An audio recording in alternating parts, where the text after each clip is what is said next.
চৰকাৰে হাছিলা বিলত মৌলিক অধিকাৰ খৰ্ব কৰিছে। চৰকাৰে শিশুসকলৰ শিক্ষাৰ অধিকাৰ কাঢ়ি লৈছে।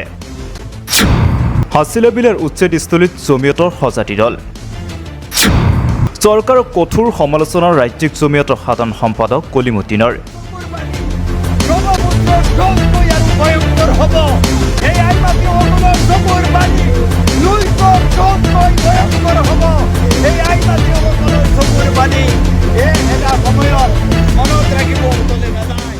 শেহতীয়াকৈ হিমন্ত বিশ্ব শৰ্মাৰ চৰকাৰে অসমৰ বিভিন্ন ঠাইৰ সমান্তৰালভাৱে গোৱালপাৰা হাছিলা বিলত উচ্ছেদ অভিযান চলাই প্ৰায় 667টা পৰিয়ালৰ ঘৰ ভাঙি দিছিল।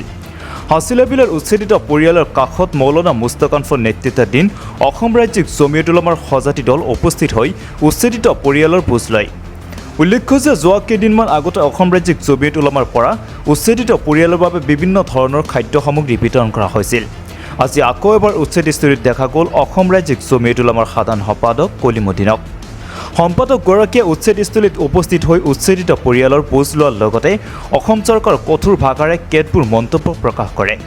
সম্পাদকগৰাকীৰ মন্তব্য শুনাই লৈছোঁ।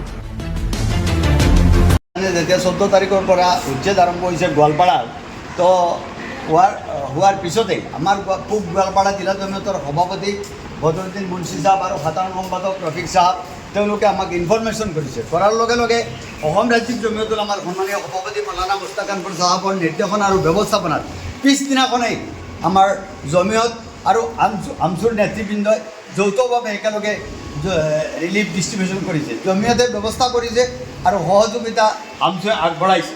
এই ক্ষেত্ৰত বজালী জিলা জমিয়তৰ সভাপতি শ্বাহ আলমো আছিল, আমাৰ পশ্চিম গোৱালপাৰা জিলা জমিয়তৰ সভাপতি আখতাৰ হুছেইন চাহাব আছিল। আজি আমি আকৌ আহিছোঁ। আমি এই আপোনালোকে দেখি আছে উচ্ছেদিত এই যে শিশুসকল, তেওঁলোকৰ খবৰ ল'বলৈ তেওঁলোকৰ শিক্ষাৰ অধিকাৰ চৰকাৰে কাঢ়ি লৈছে।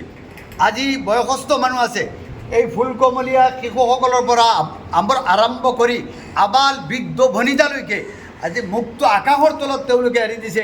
এই বাৰিষা কালত তেওঁলোকে ভাঙি দিব পাৰে, অধিকাৰ খৰ্ব কৰিছে, হয় তেওঁলোকে ভাঙি দিব পাৰে, আমিতো ভাঙি দিব নোৱাৰোঁ। গভৰ্ণমেণ্টে ইয়াত মৌলিক অধিকাৰ খৰ্ব কৰিছে, আমি কৈ আছোঁ। বিশেষকৈ এই শিশুসকলৰ শিক্ষাৰ অধিকাৰ তেওঁলোকে কাঢ়ি নিছে। এই কথাখিনিত আমি গৰিহণা দিছোঁ।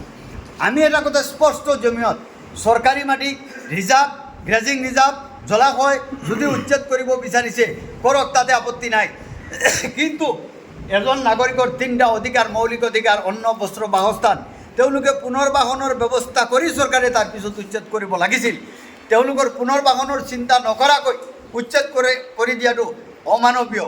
আৰু আটাইতকৈ ডাঙৰ কথা, চৰকাৰৰ ফালৰ পৰা বহুত ব্যক্তিয়ে কৈ আছে এওঁলোক সন্দেহযুক্ত নাগৰিক আৰু বেদখলকাৰী। দুটা কথাই সাংঘাতিক ভুল। 51 চনৰ NRCৰ পৰা আজিৰ তাৰিখলৈকে ভুক্তভোগীয়ে আমাক প্ৰদৰ্শন কৰা মতে ধাৰাবাহিকভাৱে বৈধ ভাৰতৰ নাগৰিকৰ যিখিনি ডকুমেণ্ট তেওঁলোকৰ হাতত আছে। আজি 60-70 বছৰৰ পৰা এই জেগাত তেওঁলোক আছে, বেদখল কৰা নাই। বান আৰু গৰাখহনীয়াই সৰ্বশান্ত কৰি পেলোৱা মানুহখিনিয়ে ইয়াৰ স্থানীয় মানুহৰ পৰা টকা পইচা দি ক্ৰয় কৰিছিল, হাড়ভঙা পৰিশ্ৰমৰ ধন দি, গাঁঠিৰ ধন দি তেওঁলোকে মাটি ক্ৰয় কৰিছিল। আৰু 60-70 বছৰ পিছত গভৰ্ণমেণ্টে নিৰ্দয়ভাৱে, অন্যায়ভাৱে এই মানুহখিনিক উচ্ছেদ কৰিছে। আৰে বাবা, উচ্ছেদ কৰিছা কৰা, কিন্তু মানুহখিনিক পুনৰ্বাসনৰ ব্যৱস্থা কৰিব লাগিছিল। যিসকলে মাটি বিক্ৰী কৰিছিল তেওঁলোকৰ ওপৰত কি ব্যৱস্থা ল'ব? এবাৰ বিক্ৰী কৰিব, পইচা ল'ব গৰীবৰ পৰা, আৰু তাৰপিছত লাহে লাহে উচ্ছেদ কৰি দিবা, ইফালেও গ'ল সিফালেও গ'ল। যি কি নহওক, এতিয়া আমি চৰকাৰক আহ্বান জনাইছোঁ যে উচ্ছেদিত মানুহখিনি আজিৰ নহয়, 51 নহয়, আপুনি চাওক একেবাৰে আপোনাৰ ইয়াৰ বহুত 1800 শতাব্দীৰ পৰা তেওঁলোক ইয়াত নিগাজীভাৱে আছে। বিভক্ত ভাৰতৰ নাগৰিক, অবিভক্ত ভাৰতৰ নাগৰিক, ইয়াৰ নাগৰিক। তেওঁলোক বাংলাদেশৰ পৰা অহা নাই, তেওঁলোকে ডকুমেণ্ট প্ৰদৰ্শন কৰিব পাৰিছে। আমি ইয়াৰ নাগৰিক, আমি কেতিয়াও বাংলাদেশৰ পৰা অহা নাই। গতিকে আমি অনুৰোধ ৰাখিছোঁ চৰকাৰক, অনুগ্ৰহ কৰি কল্যাণকামী ৰাষ্ট্ৰৰ ৰাজ্য চৰকাৰখনে, মাননীয় মুখ্যমন্ত্ৰী মহোদয়, আপুনি কৈছিল যে মুছলমানৰ ল'ৰা ছোৱালীবিলাকক আপুনি ডক্টৰ ইঞ্জিনিয়াৰ বনাব বিচাৰিছে। এই ল'ৰা ছোৱালীবিলাকক আমি দিলোঁ, আপুনি ডক্টৰ ইঞ্জিনিয়াৰ বনাওক। আজি মাদ্ৰাছাই আশ্ৰয় দিছে, মই আপুনি কোৱা কথাখিনি মাননীয় মুখ্যমন্ত্ৰী মহোদয়ক কৈ আছোঁ, এই ল'ৰা ছোৱালীবিলাকক আপুনি ডক্টৰ ইঞ্জিনিয়াৰ বনাওক। কি ডক্টৰ ইঞ্জিনিয়াৰ বনোৱাৰ নিয়ম এইটো নেকি? তেওঁলোকৰ স্কুল ভাঙি দিয়া হ'ল, ঘৰ বাৰী ভাঙি দিয়া হ'ল আৰু শিক্ষাৰ অধিকাৰ কাঢ়ি নিয়া হ'ল। ক'ত তেওঁলোকে ডক্টৰ ইঞ্জিনিয়াৰ হ'ব? পাহাৰত গৈ নেকি? জীৱ জন্তুৰ লগত থাকি নেকি? গতিকে অনুৰোধ কৰিছোঁ, সকলোৱে মিলি আহক, আমি শান্তি প্ৰতিষ্ঠা কৰোঁ আৰু যিসকল উচ্ছেদ হৈছে সকলোৰে প্ৰতি আমি অনুৰোধ জনাইছোঁ, আপোনালোকে সদায় ধৈৰ্য সংযমতা অৱলম্বন কৰক, সাম্প্ৰদায়িক সম্প্ৰীতি অক্ষুণ্ণ ৰাখক, আইন শৃংখলা বৰ্তাই ৰাখক, ধৈৰ্য ৰাখক। ইনশাআল্লাহ ধৈৰ্য ৰাখিলে এটা সময় আহিব, মানুহে কথাখিনি বুজি পাব। আৰু এই ল'ৰাবিলাকক, শিশুবিলাকক আজি মাদ্ৰাছাই আশ্ৰয় দিছে। আমি কৈ আছোঁ যে এইবিলাক দেশৰ সুনাগৰিক হ'ব লাগে, দেশৰ সুস্থ নাগৰিক হ'ব লাগে, দেশৰ উন্নয়নৰ ক্ষেত্ৰত অংশীদাৰ হ'ব পৰা জ্ঞান এওঁলোকৰ আহিব পাৰে, শিক্ষা এডুকেশ্যন ল'ব লাগে। এইখিনি আমি অনুৰোধ জনাইছোঁ।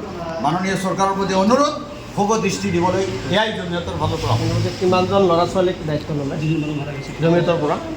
আৰু এটা কথা, কিমানজন মানুহ আপোনালোকে হয়, দায়িত্ব লৈছে? দায়িত্ব মানে ইয়াত এই মাদ্ৰাছাখনে দায়িত্ব লৈছে 50টা ল'ৰা, কিন্তু আমি কেৱল 50 নহয়, প্ৰত্যেকজন ল'ৰা ছোৱালীৰ আমি ব্যৱস্থা কৰিম। জমিয়তৰ ফালৰ পৰা আমি অনুৰোধ কৰিম যাতে অশিক্ষিত হৈ থাকিব নোৱাৰে, চুৰ ডাকাইত নহয়, বেয়া নহয়, তাৰ কাৰণে আমি প্ৰয়াস কৰি আছোঁ, চেষ্টা কৰি আছোঁ। আৰু দুখজনক কথাটো হ'ল, য'ত শিবিৰ হৈছে, মানুহ উচ্ছেদ কৰা হৈছে, আপোনালোকে গম পাইছে, জানে ইতিমধ্যে।